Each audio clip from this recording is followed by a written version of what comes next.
While a lot of the focus for the Eagles' recent inconsistency has been on Nick Foles' erratic play and the defense allowing big plays, one other area has emerged as an area of increasing concern: the running game. The Eagles, among the NFL's best teams running the football much of the season, have struggled to run consistently the last month. The first 11 games of the season, the Eagles ranked second in the NFL with 148 rushing yards per game and third with 4.7 yards per carry. The last 4 games, they're 23rd in the league with 106 rushing yards per game and 24th at 4.0 yards per carry.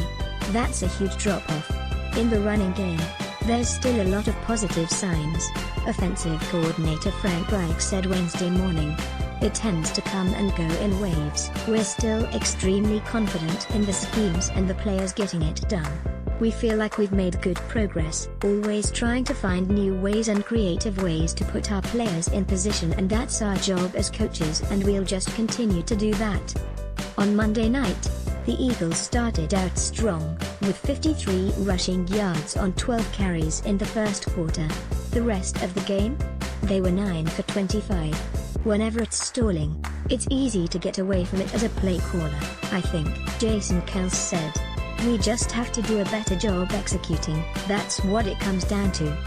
The Eagles rushed for 150 or more yards 5 times through the Bears game in Week 12, but none since. Their 78 rushing yards against the Raiders were their fewest since they had 58 on opening day against the Redskins, and their fewest at home since a game against the Redskins late in 2015. It's been solid, head coach Doug Pederson said Tuesday. We weren't as consistent Monday night, obviously. I wouldn't say there were assignment errors, but give the Raiders credit, there were some good plays by them defensively. We got some penetration in there that just stopped some of the runs. When you have that kind of penetration on the D-line, it's hard for our guys to get up to second-level defenders. Just missed on a couple opportunities, and a couple holding penalties and things of that nature set us back. The natural question is how much the quarterback change is affecting the running game. Certainly, Carson Wentz's ability to run changes the way teams defend the Eagles. Wentz ran for 299 yards with a 4.7 average in his 12.5 games. Foles has 3 rushing yards this year.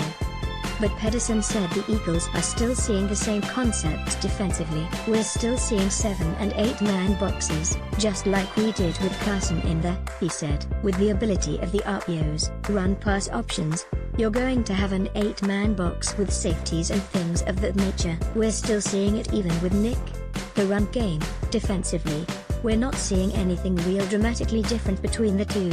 LeGarrette Blount's drop-off has been dramatic. The first 11 games of the season, he averaged 4.8 yards per carry, 7th best in the NFL during that span. The last 4 weeks, he's at 2.6 yards per carry, 3rd worst during that span. He's the first Eagles back with 4 straight games with 5 or more carries and an average of 3.5 or lower since Chase Staley, now his position coach, in 2001.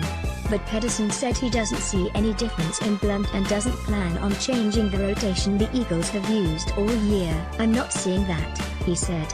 We'll continue with the plan that we've had set forth when we got Ajayi in. They're both effective, and Corey Clement is a nice change of pace as well. We just have to continue to keep working at it. Ajayi is averaging 5.8 yards per carry and Clement 4.4. But Pederson said he doesn't plan on changing the current rotation. I think about that, but I'm big on, if it's not broke, don't fix it, he said. We've just got to get better at it. The plan would still be to continue the way we're going. Another sign-off, a declining running game. The Eagles had an NFL best 7 runs of 30 yards or more the first 11 weeks. They have none the last 4. Still really close, Pederson said. We've just got to keep